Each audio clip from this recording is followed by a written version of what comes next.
আসসালামু আলাইকুম সুপ্রিয় শিক্ষার্থী বন্ধুরা, আশা করি সকলেই ভালো আছো। ফিউচার এডুকেশন স্টেশনের পক্ষ থেকে তোমাদের সকলকে জানাচ্ছি শুভেচ্ছা ও স্বাগতম। আজ আমরা ইংলিশ গ্রামারের একটি গুরুত্বপূর্ণ আইটেম আর্টিকেল নিয়ে আলোচনা করব। তো আর্টিকেল প্রায় ক্লাস 6 থেকে 8 এবং ইন্টারমিডিয়েট সব অ্যাডমিশন টেস্টেও আছে। তো আজ আমরা এই গুরুত্বপূর্ণ গ্রামার আইটেমটি নিয়ে আলোচনা করব। তো আমাদের প্রথমে জানতে হবে যে আর্টিকেল মূলত কি বা আর্টিকেল কাকে বলে। তো আমরা দেরি না করে শুরু করি। আমরা প্রথমে জানব যে আর্টিকেল কাকে বলে। যখন একটি নাউন স্পেসিফিক বা আনস্পেসিফিক তা আইডেন্টি করতে যেসব শব্দ ব্যবহার করা হয় তাদেরকে আর্টিকেলস বলে। তাহলে আর্টিকেল কাকে বলে? একটি নাউন স্পেসিফিক বা নির্দিষ্ট না আনস্পেসিফিক বা অনির্দিষ্ট তা নির্দেশ করে বা আইডেন্টি করতে যেসব শব্দ ব্যবহৃত হয় তাদেরকে আর্টিকেলস বলে। সংক্ষেপে AND কে আর্টিকেল বলে। তাহলে আমরা বলতে পারি যে AND কে আর্টিকেল বলে। তো আর্টিকেল শুধু নাউনের ক্ষেত্রে না, যে কোনো পার্টস অফ স্পিচের ক্ষেত্রেই প্রযোজ্য হয়, তবে নাউনের ক্ষেত্রে বেশি হয়। এই জন্য আমরা নাউনকে স্পেসিফিক বা আনস্পেসিফিক আইডেন্টি করে তাকে আর্টিকেল বলে বলছি। তো আর্টিকেলের প্রকারভেদ। তো দেখো যে আর্টিকেল দুই ধরনের। আর্টিকেল সাধারণত দুই ধরনের। সেগুলো কি কি? একটি হচ্ছে ইনডিফিনাইট আর্টিকেল বা অনির্দিষ্ট অনির্দিষ্ট অনির্দিষ্ট অনির্দিষ্ট এবং আর্টিকেলের প্রতিশব্দ বা বাংলা প্রতিশব্দ হচ্ছে পদাশ্রিত পদ। এরপরে দেখো যে একটি হচ্ছে ইনডিফিনাইট আর্টিকেল। ইনডিফিনাইট আর্টিকেল মানে হচ্ছে অনির্দিষ্ট এবং ডিফিনাইট শব্দের অর্থ হচ্ছে নির্দিষ্ট। ডিফিনাইট শব্দের অর্থ নির্দিষ্ট।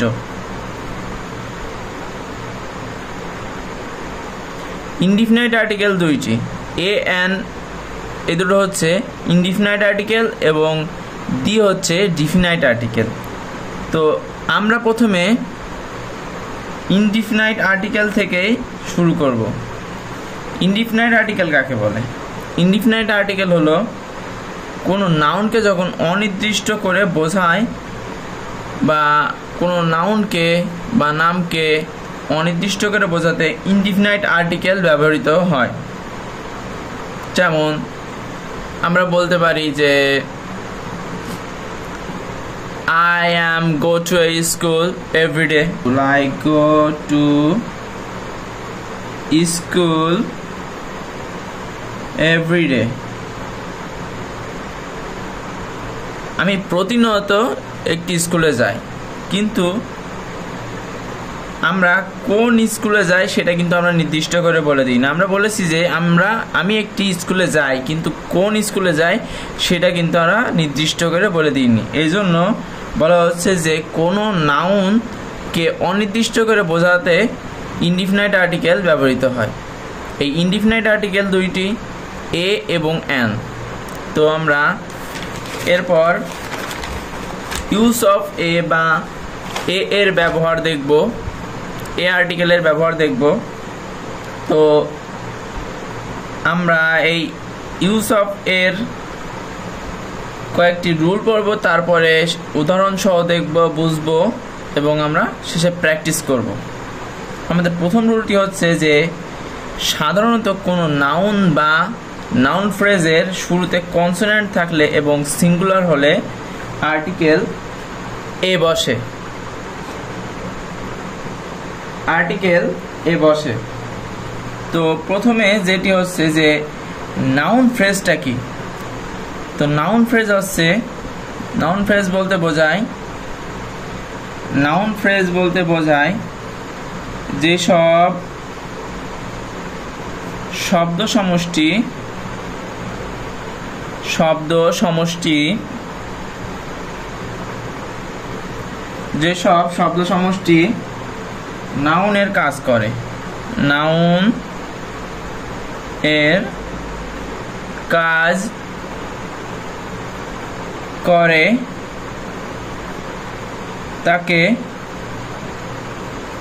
নাউন ফ্রেজ বলে।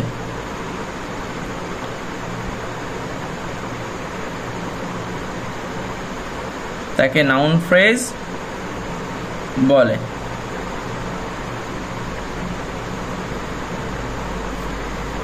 তাহলে নাউন ফ্রেজ কি? যেসব শব্দ সমষ্টি নাউনের কাজ করে তাকে নাউন ফ্রেজ বলে। যেমন আমরা একটি উদাহরণ দেখতে পারি, যেমন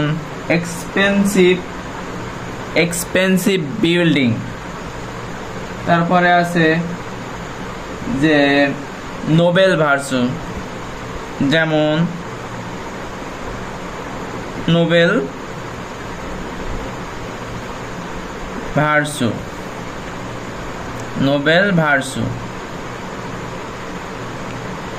তো নাউন ফ্রেজের একটি উদাহরণ হচ্ছে নোবেল ভার্চু। দেখো এখানে দুইটি শব্দ, এখানে একটি গুণকে উল্লেখ করছে যে মহৎ গুণ, তাহলে মহৎ গুণ একটি নাম এবং এটি দুইটি শব্দের সমন্বয়ে যেটি গঠিত হয়েছে তাই এটাকে নাউন ফ্রেজ বলা হচ্ছে। তাহলে আমরা আবার আমাদের রুলে ফিরে আসি। এখানে বলছে যে সাধারণত কোনো নাউন বা নাউন ফ্রেজের শুরুতে যদি কনসোনেন্ট থাকে, তা কনসোনেন্ট কি আমরা জানি যে এ, ই, আই, ও, ইউ, এই পাঁচটিকে বলা হয় ভাওয়েল। ইংরেজি বর্ণমালার এই, আই, ও, ইউ এই পাঁচটি বর্ণমালাকে বলা হয় ভাওয়েল। এই পাঁচটি ব্যতীত যে সকল ইংরেজি বর্ণমালা আছে তাদের সকলকে বলা হয় কনসোনেন্ট। তো তাহলে আমরা একটি উদাহরণ দেখি, যেমন আমরা বলতে পারি যে আই হ্যাভ এ পেন, তাহলে আই হ্যাভ আ পেন। এই দেখো এখানে এ আর্টিকেল বসেছে এবং এ বসেছে কি জন্য? দেখো যে এখানে নাউন, পেন অর্থ একটি কলম একটি বস্তুর নাম, এবং এই নাউনের শুরুতে দেখো পি আছে। এই পি যেহেতু কনসোনেন্ট তাই এখানে এ ব্যবহৃত হয়েছে।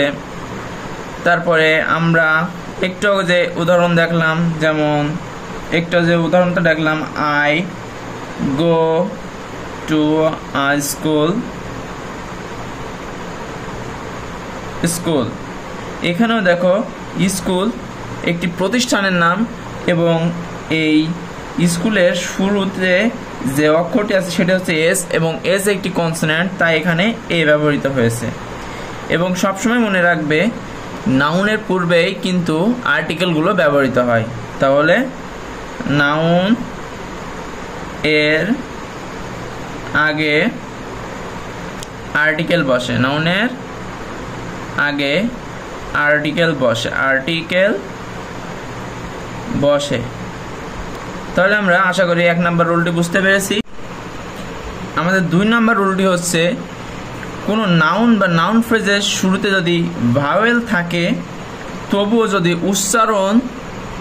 ভাওয়েলের উচ্চারণ ওয়া বা ইউ এর মতো হয় তবে তাদের পূর্বে আর্টিকেল এ বসে।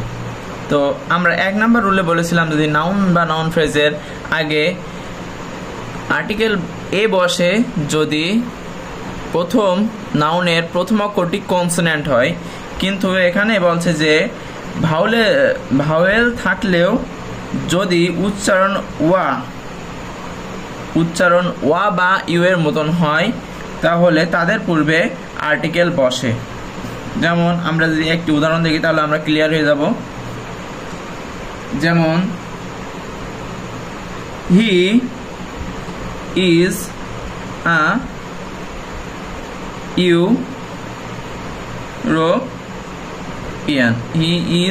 ইউরোপিয়ান।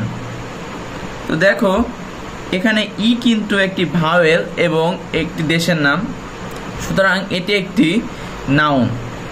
এই নাউনের পূর্বের প্রথম অক্ষরটি দেখো যে ই অর্থাৎ ভাওয়েল বসেছে, কিন্তু এখানে ই এর মতন উচ্চারণ হচ্ছে না।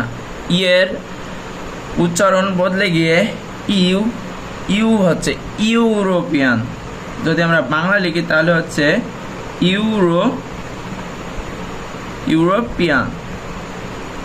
ইউরোপিয়ান। তো দেখো এখানে ই এর উচ্চারণ বদলে গিয়ে ইউ এর মতন উচ্চারণ হচ্ছে, সুতরাং সেজন্য এখানে আর্টিকেল ই বসেছে। আবার আরেকটি উদাহরণ দেখি যে he study study in a university.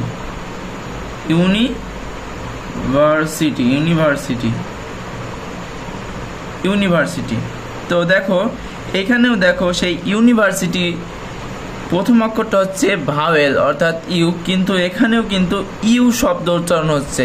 You এর উচ্চারণ বদলে গিয়ে ইউ এর মতন উচ্চারণ না হয়ে ইউ এর মতন উচ্চারণ হচ্ছে ইউনিভার্সিটি।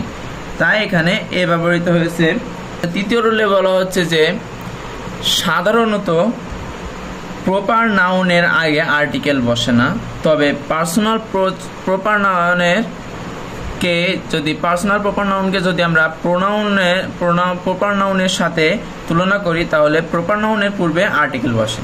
তাহলে কি বলছে যে সাধারণত প্রপার নাউনের আগে আর্টিকেল বসে না, তবে পার্সোনাল প্রোনাউনের সাথে যদি প্রপার নাউনের তুলনা করা হয় তাহলে প্রপার নাউনের পূর্বে আর্টিকেল বসে। তো আমাদের আগে জানতে হবে যে এই প্রপার নাউন কি আর পার্সোনাল প্রপার নাউন কি। তো পার্সোনাল প্রপার নাউন বলতে বোঝাচ্ছে পার্সোনাল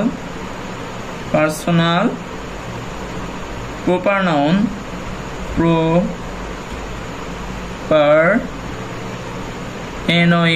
প্রপার নাউন বলতে বোঝাচ্ছে পার্সোনাল প্রপার নাউন বলতে বোঝাচ্ছে যে আই, উই, তারপরে ইউ, হি, সি, এইগুলোই। আর প্রপার নাউন বলতে বোঝাচ্ছে প্রপার নাউন কি? প্রপার নাউন হলো কোনো যে ওয়ার্ড দ্বারা কোনো বিশেষ ব্যক্তি বা স্থানের নাম, বিশেষ ব্যক্তি বা স্থানের নাম। তাহলে প্রপার নাউন হচ্ছে কোনো বিশেষ ব্যক্তি বা স্থানের নাম। যেমন আমরা যদি একটি উদাহরণ দেখি যে you are a Nazrul IC, you are a Nazrul বলছে you are Nazrul NZ Nazrul IC। এর অর্থ হচ্ছে যে আমি দেখছি তুমি একজন নজরুল। এখানে দেখো নজরুল হচ্ছে একটি বিখ্যাত বিজ্ঞানী, আমরা সকলেই তাকে চিনি, বিখ্যাত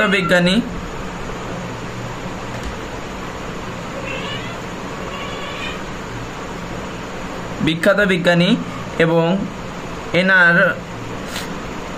এটা হচ্ছে তাহলে যেহেতু একটা বিখ্যাত বিজ্ঞানী বা বিশেষ ব্যক্তি, সেজন্য তার এটা হচ্ছে একটি প্রপার নাউন। এবং এই প্রপার নাউনকে তুলনা করা হয়েছে দেখো পার্সোনাল প্রোনাউনের সাথে, ইউ এর সাথে। ইউ হচ্ছে একটি পার্সোনাল প্রোনাউন, তাই এখানে আর্টিকেল এ ব্যবহৃত হয়েছে। আমরা যদি আরেকটি উদাহরণ দেখি যে হি thinks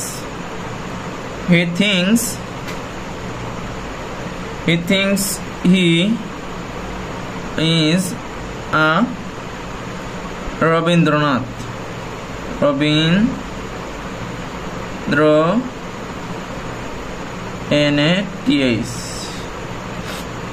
সে মনে করে সে একজন রবীন্দ্রনাথ। তাহলে এখানে রবীন্দ্রনাথ হচ্ছে প্রপার নাউন, যেহেতু একজন বিশেষ ব্যক্তি তাই এটা হচ্ছে একটি প্রপার নাউন, এবং এখানে হি হচ্ছে পার্সোনাল প্রোনাউন, সেই জন্য এখানে রবীন্দ্রনাথের আগে এ আর্টিকেল ব্যবহৃত হয়েছে। সুতরাং আমরা এই রুলটিতে কি বলবো যে প্রপার নাউনের ক্ষেত্রে সাধারণত আর্টিকেল বসে না, তবে যদি পার্সোনাল প্রোনাউনকে প্রপার নাউনের সাথে তুলনা করা হয় তাহলে প্রপার নাউনের পূর্বে আর্টিকেল বসে। আশা করি সকলে এই রুলটি বুঝতে পেরেছো। এরপর আমরা 4th রুলে যাব।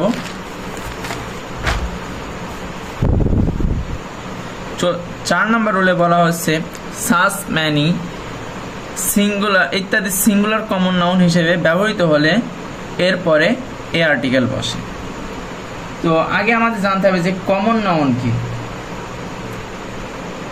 কমন নাউন কাকে বলে সেটা আমরা যদি জানি তাহলে আমরা কমন নাউন মানে হচ্ছে কমন নাউন। কমন নাউন মানে হচ্ছে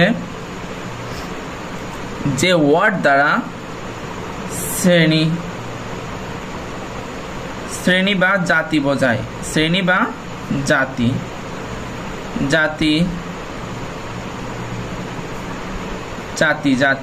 শ্রেণী বা জাতি বোঝায়,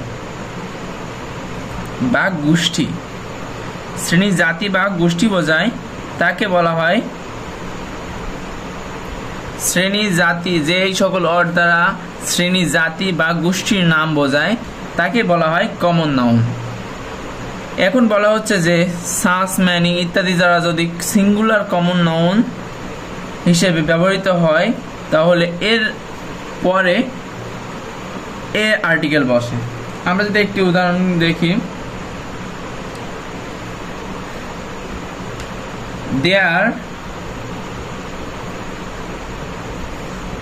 আর many a visitor। তো দেখো এখানে many a visitor দ্বারা বোঝানো হয়েছে অনেক সংখ্যক পরিদর্শককে, কিন্তু এখানে দেখো ভিজিটর কিন্তু বলা হয়েছে ভিজিটর। সুতরাং আমরা বুঝতেই পারছি মেনি এ ভিজিটর দ্বারা একটি বা কয়েকটি পরিদর্শকদেরকে নিয়ে বলা হচ্ছে মেনি এ ভিজিটর, অর্থাৎ অনেক সংখ্যক ভিজিটরকে মেনি এ দ্বারা বোঝানো হচ্ছে, অনেকগুলো দর্শককে বোঝানো হচ্ছে এক জাতিতে। সুতরাং বলা হচ্ছে যে দেয়ার আর মেনি এ ভিজিটর, সুতরাং যে সেখানে অনেকগুলো দর্শক আছে বা দর্শনার্থী আছে, সেজন্য এখানে এ ব্যবহৃত হয়েছে। এরপরে আসছে যে আরেকটা যদি আমরা উদাহরণ দেখি তাহলে দেখো যে এখানে বলা যায় সাস এ বুক। বই কিন্তু এখানে সিঙ্গুলার, কিন্তু সাস ব্যবহৃত যেহেতু হয়েছে, সাস দ্বারা বোঝানো হয়েছে সাস এ বুক, এমন ধরনের বই। সুতরাং এই সাস এ বুক দ্বারা একটি বইয়ের ধরন বোঝানো হয়েছে যে এই ধরনের বই। আশা করি সকলে এই রুলটি বুঝতে পেরেছো। এরপরে যে রুলটি আসছে সেটি হচ্ছে যে 1000, মিলিয়ন, 100, ডজন, পেয়ার ইত্যাদি বোঝাতে ইত্যাদির পূর্বে এ আর্টিকেল বসে। তাহলে 1000, মিলিয়ন, 100, ডজন, পেয়ার ইত্যাদির পূর্বে এ আর্টিকেল বসে। আমরা যদি একটি উদাহরণ দেখি যে রহিম আর্ন 100 টাকা, তাহলে কি রহিম আর্ন 100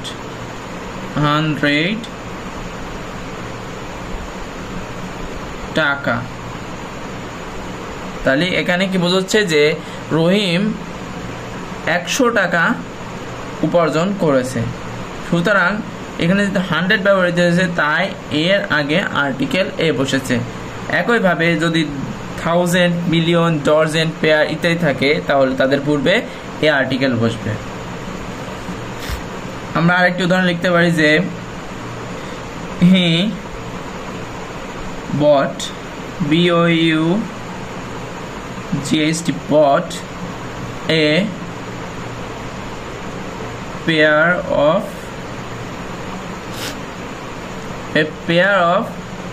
egg। তাহলে এখানে বোঝা যাচ্ছে যে এর অর্থ হচ্ছে যে সে 1 ডজন ডিম কিনেছিল। He bought a pair of egg, সে 1 ডজন ডিম কিনেছিল। এখানে যেহেতু পেয়ার ব্যবহৃত হয়েছে তাই এর পূর্বে এ আর্টিকেল বসেছে। এরপরে আমাদের ষষ্ঠ যে রুলটি সেইটি হচ্ছে যে কিছু কিছু ফ্রেজের সাথে এ থাকে, অর্থাৎ কিছু কিছু এমন এমন ফ্রেজ আছে যেগুলো লেখার সময় এগুলোর মধ্যেই এ নিহিত থাকে, যেমন as a result, RESULT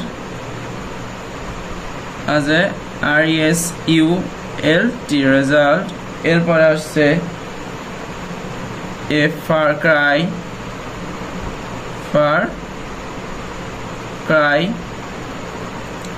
এরপরে আসে a great many, a great many, a long way,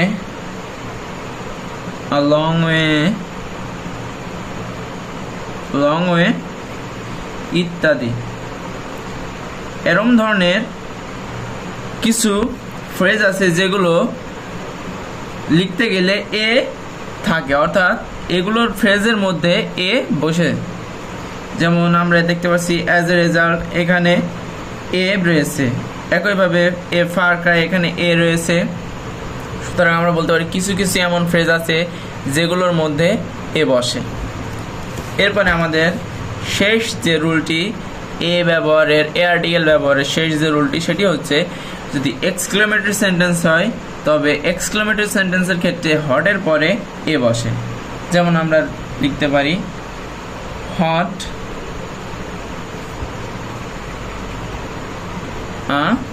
what a gift, what a gift, what a gift। এরপরে what a news, what a news, what a news ইত্যাদি আমরা এইভাবে লিখতে পারি যে exclamatory সেন্টেন্সের ক্ষেত্রে হটের পরে এ ব্যবহৃত হয়। তো আশা করি তোমরা এ ব্যবহারের রুলগুলো বুঝতে পেরেছো। তো আমরা এখন কয়েকটি সেন্টেন্স প্র্যাকটিস করি যে আমরা যে রুলগুলো পড়লাম এই রুলের মধ্যে আমরা ভালোভাবে কিছু শিখতে পেরেছি কিনা। আমাদের প্রথমে যে প্রশ্নটি আছে সেটি হচ্ছে I bought dash chair from our local craft market, অর্থাৎ আমি কিনেছি চেয়ার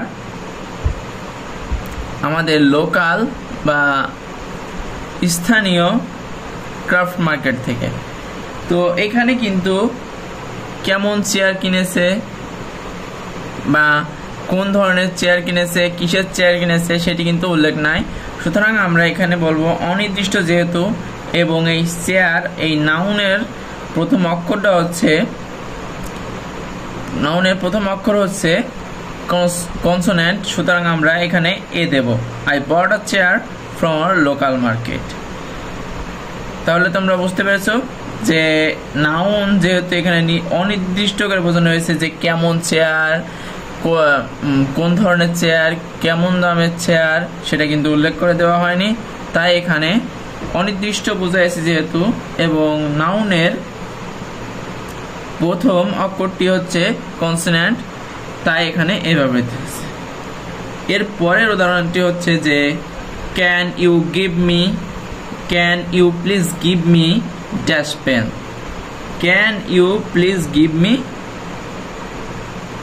আ পেন। কারণ এখানে নির্দিষ্ট করে বলে দিইনি যে আমাকে এমন কালারের পেনটি দাও, আমি যে কলমটি তোমাকে দিয়েছিলাম সেই কলমটি আমাকে দাও, এমন কিন্তু বলেনি। যে এখানে বলছে তুমি কি আমাকে কলম দিতে পারো, কলম দিতে পারো। এখানে কোনো নির্দিষ্ট করে বলে দেওয়া হয়নি যে কোন কলমটা, তাই এখানে ব্যবহৃত হবে। আরেকটি কারণ হচ্ছে যে দেখো পেন এর শূন্যস্থানে পরে যে নাউনটি রয়েছে সেটি হচ্ছে আর্টিকেল শুরুর যে লেটার সেটি হচ্ছে পি। পি এবং পি হচ্ছে একটি কনসোনেন্ট, তাই এখানে এ ব্যবহৃত হয়েছে। এরপরে যে উদাহরণ সেটি হচ্ছে I need dash uniform for my college, for my college. তাহলে আই নিড ইউনিফর্ম, এইখানে নির্দিষ্ট করে বলে দেওয়া হয়নি যে আমার লাল ইউনিফর্ম লাগবে, আমার সাদা ইউনিফর্ম লাগবে, আমার কালো ইউনিফর্ম লাগবে। সুতরাং এটা একটি অনির্দিষ্ট করে বলে দিয়েছে যে আমার ইউনিফর্ম লাগবে। এবং দেখো যে এই যে নাউন আছে ইউনিফর্ম পোশাক, এই ইউনিফর্মের প্রথম অক্ষরটা প্রথম লেটারটা হচ্ছে ইউ এবং এটি একটি ভাওয়েল, কিন্তু এখানে দেখো ইউ এর উচ্চারণ ইউ এর মতনই হচ্ছে ইউনিফর্ম, ইউনিফর্ম। তাহলে আমরা এই যে আমরা একটু আগে যে আমরা এই যে 2 নাম্বার রুলটি পড়লাম যে যদি ভাওয়েলের উচ্চারণ ওয়া বা ইউ এর মতন হয় তাহলে তাদের পূর্বে আর্টিকেল এ আর্টিকেল বসে। সুতরাং আমরা বলতে পারি যে এখানে এ আর্টিকেল হবে।